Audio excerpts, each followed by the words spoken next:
In a couple of days, we will be celebrating the unique day of Lag BaOmer. We are now in the period between the festivals of Passover, of Pesach, and Shavuot. And between these two festivals, we count the Omer, 49 days, 7 weeks, between the second day of Passover and the festival that marks the day that we receive the Torah, Shavuos. And Lag BaOmer is the 33rd day of the Omer, and it's a very interesting and unique day in the Jewish calendar. Our sages tell us that the time of the Omer is tinged with mourning, with sadness, with unfortunate events, because the great sage Rabbi Akiva had 24,000 students, and they all died, they all perished. And when did they die? They died between the festivals of Passover and Shavuos during the era of the Omer. But they stopped dying. They ceased dying on the 33rd day of the Omer, and therefore, even though it's a sad time, in general, there's this flicker of happiness, of joy, of ecstasy, of rehabilitation, of reclamation on the 33rd day of the Omer. And we're also told that this day is the anniversary of the passing of one of the great sages of the Mishnah, Rabbi Shimon, sometimes called Rabbi Shimon, son of Yochai, or Yochi. I like Yochi. I prefer Yochi. He was a student of Rabbi Akiva, and he passed on the 33rd day of the Omer, on Lag BaOmer, and because it's a special day, because Rabbi Shimon Bar Yochi passed away on this day, therefore there's some celebration. Now, that may sound strange to you. The day someone passes is a sad day. They are no longer. It's a tragedy. They're gone. Why would we celebrate? Why would there be any degree of celebration, of happiness, a minor festival, if you will, on the day that someone that we cherished passed? And the answer is that when a great sage, a great tzaddik, a righteous person passes, they're not dying. They're transcending. They're in this world where their soul was being housed by a body, and now they're ascending to heaven, where their soul is going to be untethered, unencumbered, unbridled by the existence of a body. So it's almost like a promotion. Death from this world is a promotion for a great sage. So it's a day of the promotion of Rabbi Shimon, and therefore we have some minor celebration. And there's some interesting customs. I like to call it pyromaniac paradise, because there's a long-standing tradition to make bonfires, large bonfires, to celebrate this day. In the United States, we have all this code, and the fire department, they have their regulations. It has to be approved. You need a permit. If you go to Israel on this day, on every street corner, everywhere, there are bonfires. That's part of the celebration. And there's traditionally been a massive pilgrimage to his burial site in northern Israel.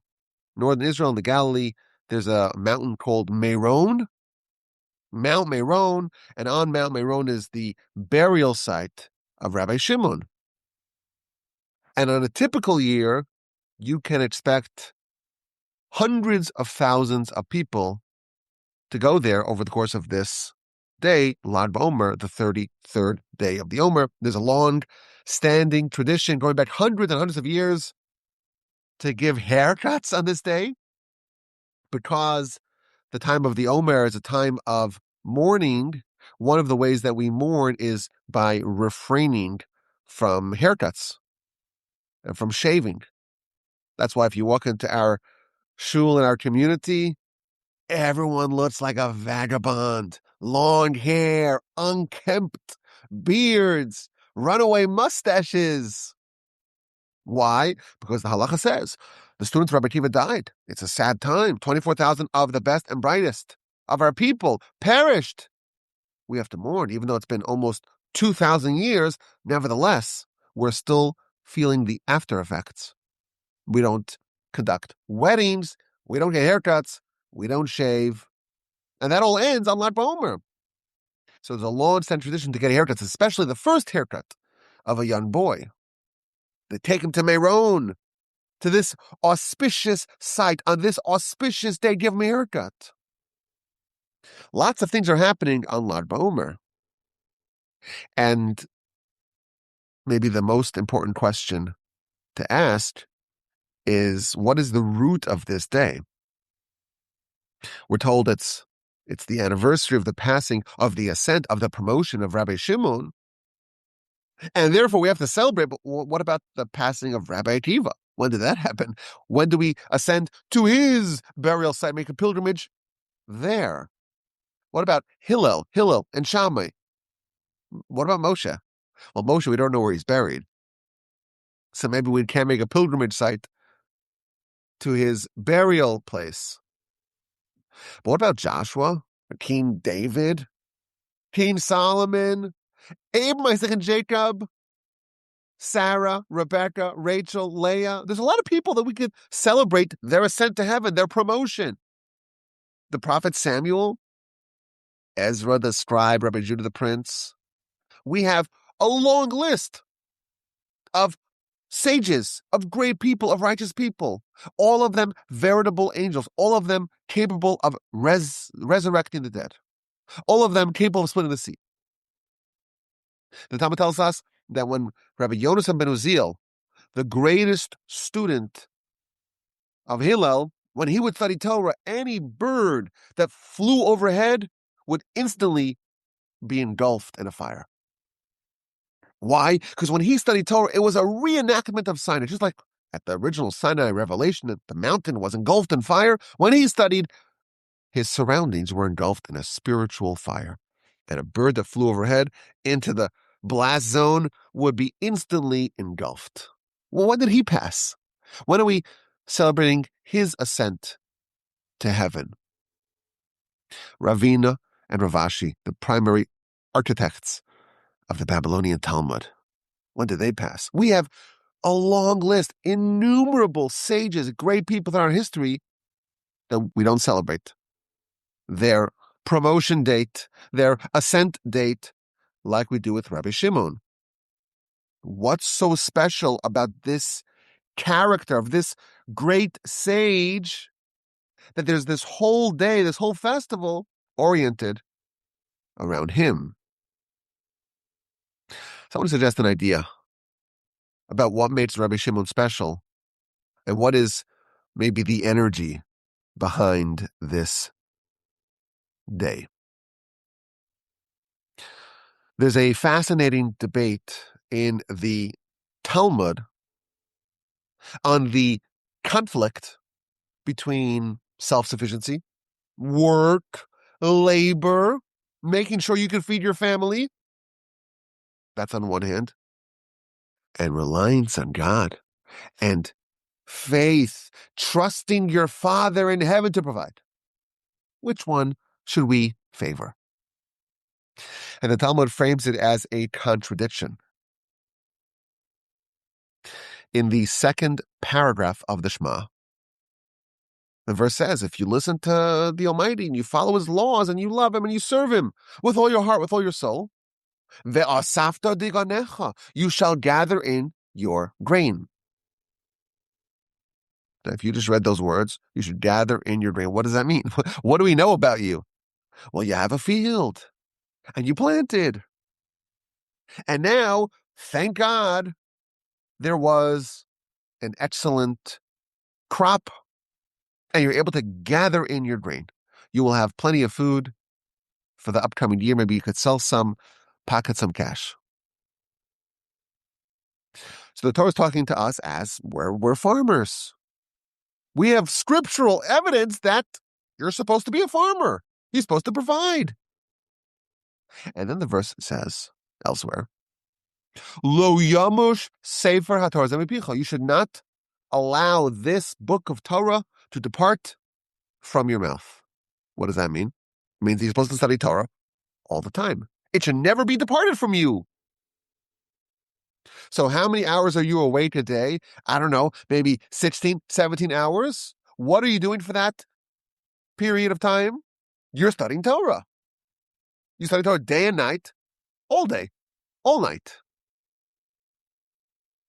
So if you're studying Torah all day and all night, well, when are you going to plow?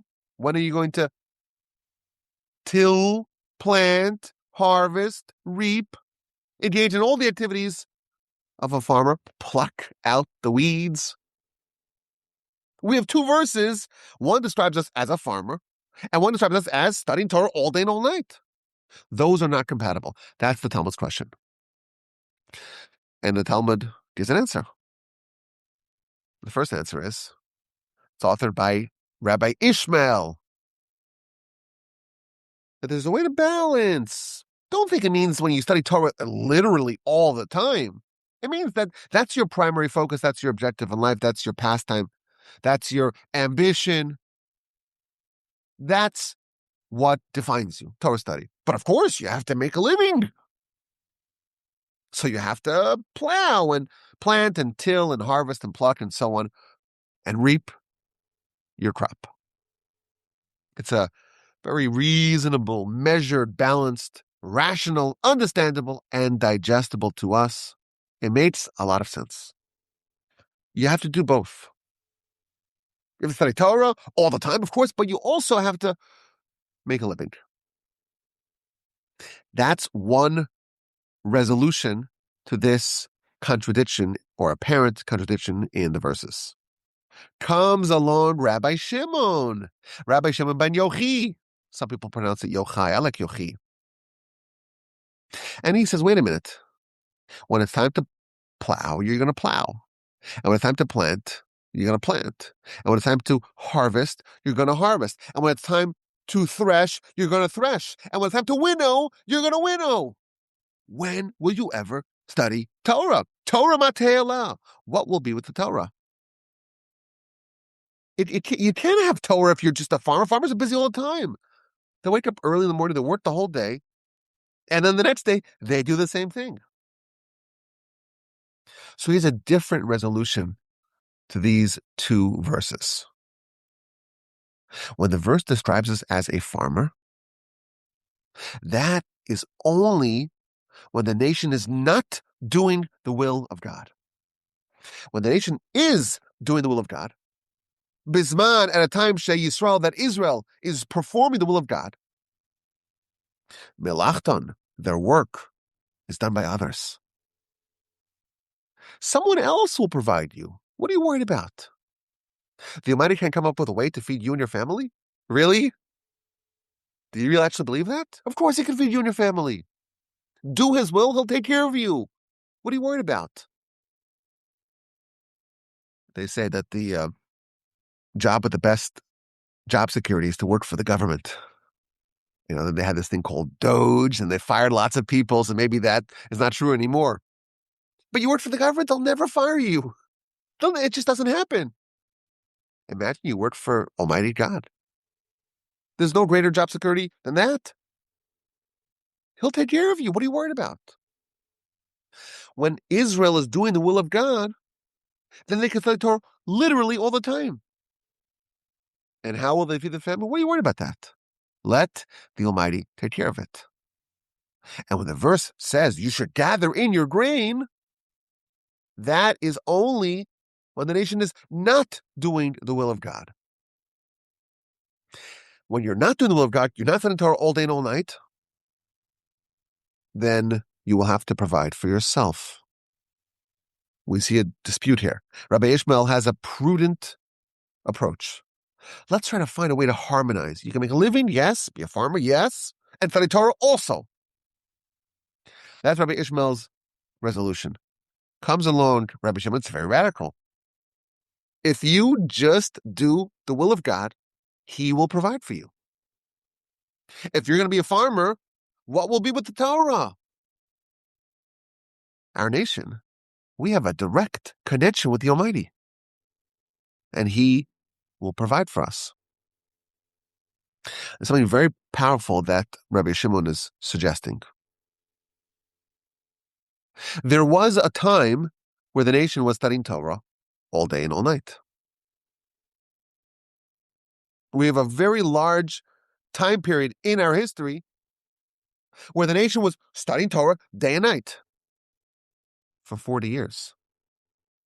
After the Exodus, the nation was in the wilderness. What were they doing all the time? They were studying Torah all day and all night. But how did they eat? How did they get food for their children? Each morning, the Almighty delivered manna to their doorstep. They ate manna. They drank water that was emitted from a stone. They were cocooned by the clouds of glory. Their garments did not deteriorate. They were taken care of in every way by Almighty God. It's proof, says Rabbi Shimon. If you just do the will of God, He'll take care of you. Manna wasn't a one-time event. Manna is God telling us, if you do what I want you to do, if you do my will, I will take care of you. You don't need to be a farmer. The nation in the wilderness didn't have farms and work as accountants, actuaries. They just did the will of God, and He took care of them. We see God has a policy. If you do my will, I will take care of you. And that policy is still extant, said Rabbi Shimon. There is no reason why, Rabbi Shimon tells his contemporaries, there's no reason why we still today cannot have manna. Just do the will of God. He'll provide food for you. Now, what's very interesting about this brings this idea into clearer focus. We know that the nation ate the manna for 40 years. The verse says that explicitly. Parshas Beshalach, it talks about the manna, and it says that the nation ate the manna for 40 years. And the Talmud says, wait a minute, 40 years means exactly 40 years, right? Exactly 40 years. But we know the manna didn't happen until sometime after the Exodus. And the manna ceased when Moshe died, which is a month and a little bit, a month and 6 days or so, before the 40th anniversary of the Exodus. So it can't be that it says that the manna fell for 40 years. The manna only fell for quite a little bit less, a few months less than 40 years. The Talmud resolves this question by saying, oh, well, the nation, they ate matzah when they left Egypt, but that matzah tasted like manna. It was manna matzah. And when Moshe died, on the 7th day of Adar, 38 days before the 40th anniversary of the Exodus, that manna delivered on that day did not diminish. It lasted for 38 days. And therefore, exactly 40 years of manna the nation enjoyed. But when did the matzah that the nation brought out of Egypt, when did that get depleted and the manna begin to fall? It does not say anywhere explicitly in the Torah exactly when the manna began to fall. And the commentaries do the calculation for us. And they say that the manna began to fall on Lag BaOmer. On Lag BaOmer, the 30th of the Omer, 33rd day of the Omer, that's when the manna began to fall. The power of this day is the idea that the Almighty takes care of His children, of those who perform His will. This is the day that embodies this principle. This is the day of Rabbi Shimon. Now again, For us, this may be a hard thing to process. We don't have that same reliance on God, that same faith. And there is a very reputable position in the Talmud that says, well, you have to have a job and you have to plow and till and plant and harvest. But Rabbi Shimon has this new idea. Wait, the manna is still ongoing, even today. It's been hundreds and hundreds of years, said Rabbi Shimon, after the manna went extinct, but it didn't. God's policy of feeding those who do his will is still ongoing. Our people, says Rabbi Shimon, we are princes. We're like children of God. At Sinai, we became a kingdom of priests and a holy nation. And that standing never eroded, never diminished, was never forgotten, and that never went extinct. A prince does not need to plow to eat, doesn't need to till, does not need to harvest, does not need to reap. He can rely on his father. We're princes. We too can rely on our Father in heaven. And it's interesting that Rabbi Shimon, he had this attitude at a time where the nation was being viewed as anything but princes. When they were depressed, when they were marginalized, when they were mistreated and persecuted by the Romans. The temple was destroyed. Many Jewish communities were slaughtered, and the Romans imposed all sorts of very harsh, very brutal, very draconian restrictions against Judaism, against Torah. Jews are not allowed to go to Jerusalem. They built a temple for their idol on Temple Mount. The rabbis couldn't even convene because the Romans would come and slaughter them. And the Emperor Hadrian, he imposes very severe restrictions against the observance of Torah.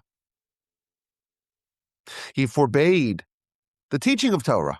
You teach Torah, you will be executed. That's the time when Rabbi Akiva taught Torah publicly, and indeed was executed in a brutal, macabre, absolutely monstrous fashion. They flayed his skin off of him. This is a time where the Romans decreed that any Jewish boy who is circumcised will be thrown off a cliff together with his mother. It's a terrible time for the nation. And even during this time, Rabbi Akiva has 24,000 students and they perish. The bright hope of the nation to rebuild after the temple was destroyed, it seems like it was snuffed out. The world was desolate, in the words of the Talmud. And a brilliant light emerged. Rabbi Akiva began to rebuild. And he found 5 students in the south. One of them was Rabbi Shimon. Imagine a time where there are such harsh, severe decrees. And there's been such devastation and such loss. And we don't even have a canon to fall back upon. We don't have a Mishnah, we don't have a Talmud. All of oral Torah is still oral. And it's hanging by a thread. All the sages are gone, effectively. But the nation rebuilds itself. The nation left for dead arose like a lion. That's the time he emerges in. And when the nation's at this nadir, he's telling us, no, we haven't diminished a bit. We're still the children of God. We're still capable of having God feed us if we do his will. And Rabbi Shimon himself suffered due to the Roman brutality. And he himself symbolized, practiced what he preached. He lived by these ideals. The Talmud tells us the pivotal story of his life. The sages, 3 of them, were having a conversation about the Romans. Now, this is at the time the Romans they're like the Nazis. They've done so many atrocities to our people. And three of the sages are talking about them. And one of the sages says, you know what? This nation, they do good things. They established marketplaces, and they built bridges, and there's bathhouses. It's efficient. It's modern. There's something good about this nation. The second sage heard that, didn't say an opinion. And Rabbi Shimon, he laid down the hammer. These Romans, there's not a shred of goodness in them. Oh, they made bridges? Why? Because they want to collect tolls. Oh, they made bathhouses? It's only because they want to have physical pleasure. They made marketplaces because they want to institute brothels. There's nothing good about them. There's nothing redeemable about these barbarians. Before long, this message makes its way to Rome.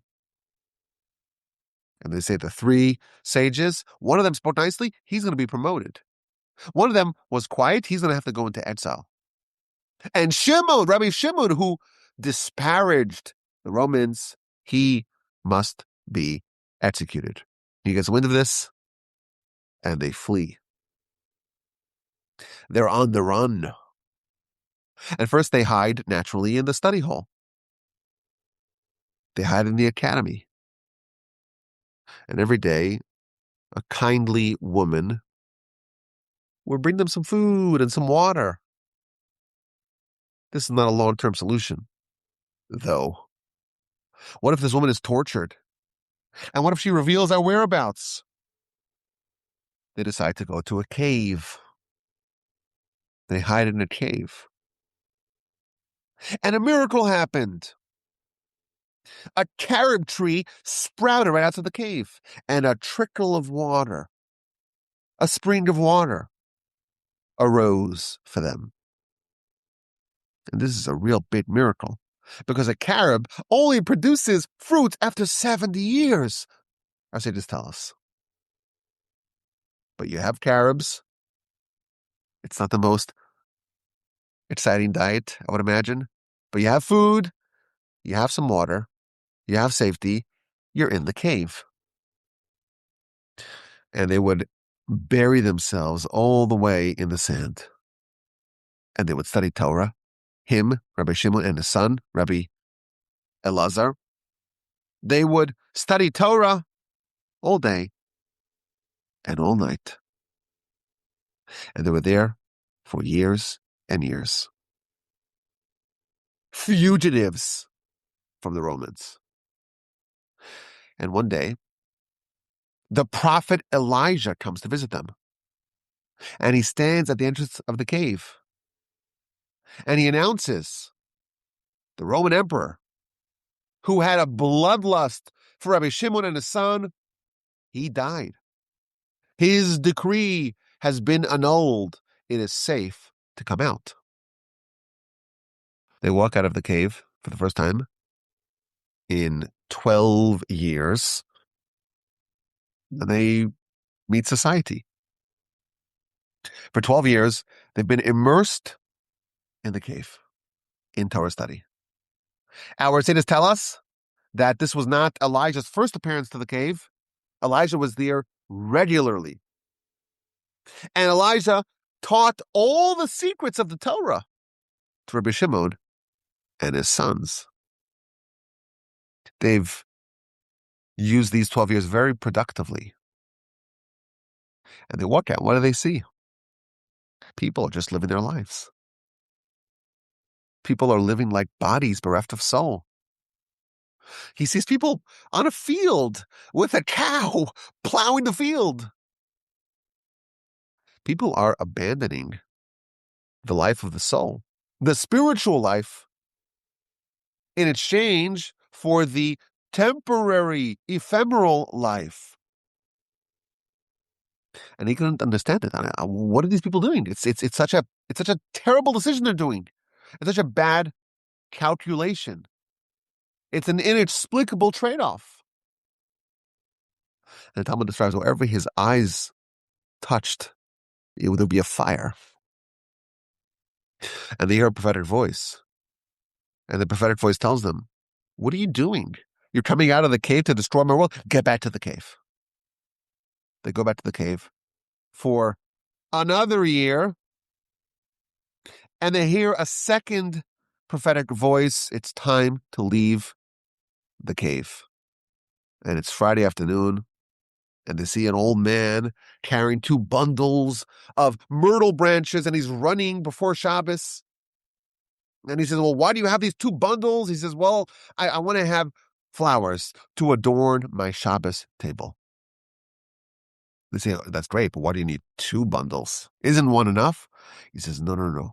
The Shabbos, there's to remember the Shabbos to sanctify it. There's to observe the Shabbos to sanctify it. Zachar and Shamar. I have 1 bundle to remind me to remember the Shabbos, and 1 bundle to remind me to observe the Shabbos. Wow, there are still people in the world who have a deep emotional connection to mitzvos. The world's okay. We could survive. And they, indeed, reintegrate with society. For 13 years, Rabbi Shimon ate manna. He was provided with manna, effectively, from God. He was able to live in the permanent world. And he was able to neglect the temporary, passing, ephemeral world. He was the Prince of God who did his will and was provided for. And he tells us, it's not only me. I'm not special. Everyone could do this. He is advocating that we too have the grand aspirations to be like him. He believed that each and every one of us are capable of that level of reliance on God, of that level of total dependency on God. Rabbi Shimon, he lived with this in a tangible way. What's the prudent thing to do? The Romans are brutal, and they rule the place with an iron fist. The prudent thing to do is to be deferential to our overlords. Rabbi Shimon says, I only have one overlord, only God. And just as in the wilderness, everyone was so scared of the Canaanites, they're so ferocious. And Joshua said, well, carve them up like bread. They're nothing. It's a paper tiger. The Romans, they're also a paper tiger. I'm not going to kowtow to them. I'm not going to yield an inch. I'm not going to forfeit anything. I'm the prince. I don't need to bow down to these heathens.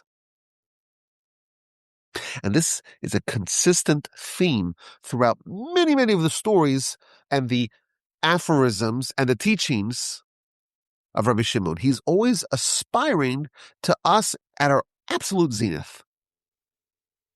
For example, in the Talmud cites a verse that implies that things will get bad for our people. And the Torah will be forgotten by our people. And Rabbi Shimon says, Chas v'shalom, God forbid, Torah will never be forgotten from our people. The other sages, they examined the evidence, and all the ingredients were in place for the Torah to be forgotten. And there is some scriptural evidence that may happen. Things were so bad, were so down, were so grim, were so unfortunate, were so lowly that you just take in the evidence and you examine it in an unbiased fashion. Yeah, things are just going to devolve. Things will spiral out of control. Things will unravel. We'll lose it. No matter how bad things get, Rabbi Shimon still views us as the people of God, as the nation of God, as the nation of princes. We're never hopeless. We're never doomed. We are always just one decision away from going all the way back to Sinai, to be a kingdom of priests, to be a holy nation. Rabbi Shimon never loses sight of that. We're never hopeless. There's a fascinating debate in the Talmud about the wayward and rebellious son, the ben sorer umoreh. This is a boy who does a certain set of things that makes him irredeemable, that puts him on a path to eventually being executed in a court. That's the rationale, says the Talmud, of the ben sorer umoreh. It's someone whose current behavior does not warrant capital punishment, but because this constellation of actions put them on a trajectory towards committing vile, heinous crimes that are capital offenses, Yamus Zakar V'al Yamus Chayv. Let them die innocent and not guilty.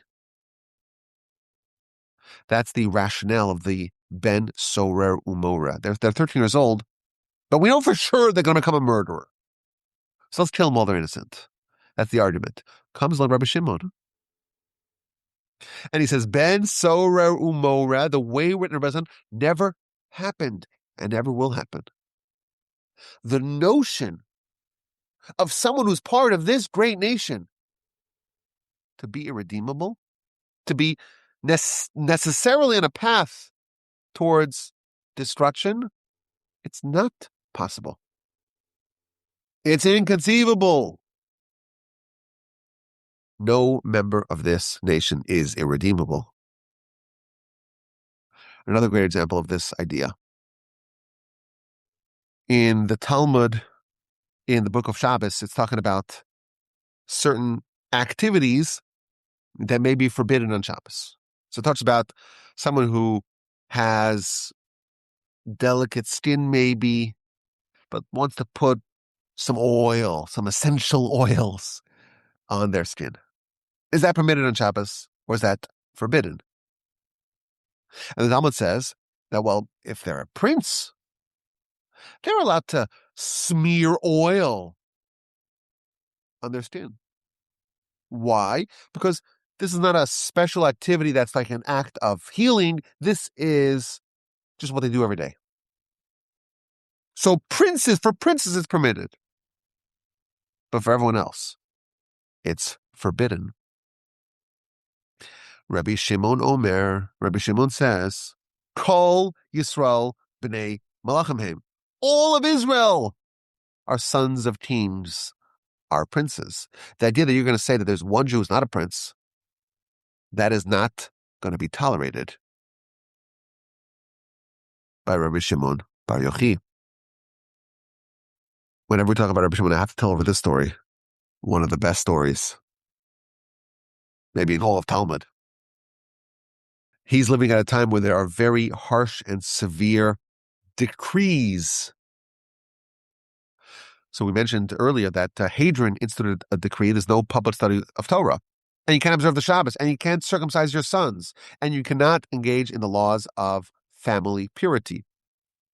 Now, this law was no longer being enforced, but it was still in the books. So what do you do? There's a law in the books, not being enforced. The sages convened. We have to get this law annulled. We have to get it revoked, undone. So they decide we need to send a representative to Rome. So the first effort to try to get this law undone, one of the sages decided to infiltrate the Romans and persuade them that it's a bad idea. So Talmud says that Rabbi Ruvain ben Istrabuli, that was his name, he got a Gentile Roman haircut. And he maneuvered his way to Rome. And he's presenting himself as a fellow Roman. And he makes an argument, and it's a persuasive argument. If you have an enemy, do you want him to be rich or poor? Of course, you want them poor. So the Jews, they're our enemies, right? Let them not work on Shabbos, they'll be poor. Wow, good idea. If you have an enemy, do you want them to be strong or weak? We want them weak. Let them circumcise. They'll get so weak, they'll lose all the blood, they'll be weaker. Wow, genius. If you have an enemy, do you want them to procreate in a prolific manner or to have population decline? We want them to have population decline. Well, let the Jews refrain from cohabiting with their spouses when they're menstruating. They'll have fewer children. Genius! Let's get rid of the decree. So they suspended the decree until they found out, oh, this guy was a fifth column. This guy, he was secretly, they discovered the ruse. So they snap back the laws. Then a snapback. They reinstituted the decrees. So they need something else. So they convened all the sages, and they said, okay, we need someone to go to Rome, but we're not going to try to impersonate Rome. We have to do it properly. We need someone who is well-skilled in miracles, who is well-versed in miracles. And everyone says, Rabbi Shimon, you're the one. So he starts heading to Rome. And along the way, he has someone join him. This someone is not a person, is not an angel, is a demon.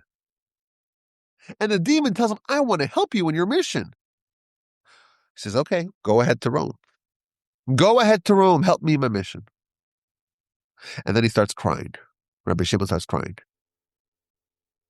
When Hagar, maidservant of Abraham, when she needed help, she had a real angel. She had a bona fide angel. All I have is this lousy demon. The demon travels to Rome, embeds itself in the body of the daughter of the Caesar, and causes her to go crazy. She's screaming. She's contorted in pain. She's going nuts, and she's demanding Rabbi Shimon.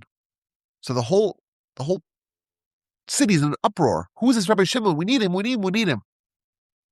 Rabbi Shimon walks into the city, and everyone's like, who is he? He's like, oh, here I am. He walks into the palace, and he tells the demon, okay, your job here is done. Instantly, the princess of Rome has relief, and they're so appreciative of Rabbi Shimon. Whatever you want, they bring him to the storage houses of Rome, to the treasure houses of Rome. And he spots, by the way, the vessels of the temple that they plundered. Take whatever you want. It's all available. He says, I don't want any of the gold. I don't want any of the plunder. I don't want any of the booty. I don't want any of the crown jewels. I want one scroll. The scroll that says it's forbidden to study Torah publicly, to engage the laws of family purity, to circumcise, to observe the Shabbos. That's all you want? All the gold. That's all you want? That's all I want. He takes it, he rips it up, and heads back home. Some suggest that the reason why there's a long-standing tradition to give haircuts on Lag BaOmer is because one of the sages tried to get a Gentile haircut, a Roman haircut, in order to save the nation. And Rabbi Shimon was able to do it with the Jewish haircut. He didn't change his appearance at all. And that's what brought true salvation. There are many such stories where the nation was in a low place, was vulnerable, was in danger. And Rabbi Shimon, he did something to intercede on our behalf. And the Talmud even says that when someone passes, they ascend to heaven and they're going to be judged. They will have an advocate. His name is Rabbi Shimon. And he will fight to keep the person out of Gehenom. The characteristic that Rabbi Shimon embodies, or one of the characteristics that he embodies more than any other, is an endless belief in our people. When no one else believes in us, when everyone gives up on us, when things are so bad from within, from without, and there is there's just a terrible attitude. People are just resigned to their fate. They forget about the history. They forget about who we really are, what we really stand for. There's one man who believes in us more than any other. There's one man who reminds us more than any other about who we truly are and what we truly stand for. His name is Rabbi Shimon Bar Yochi.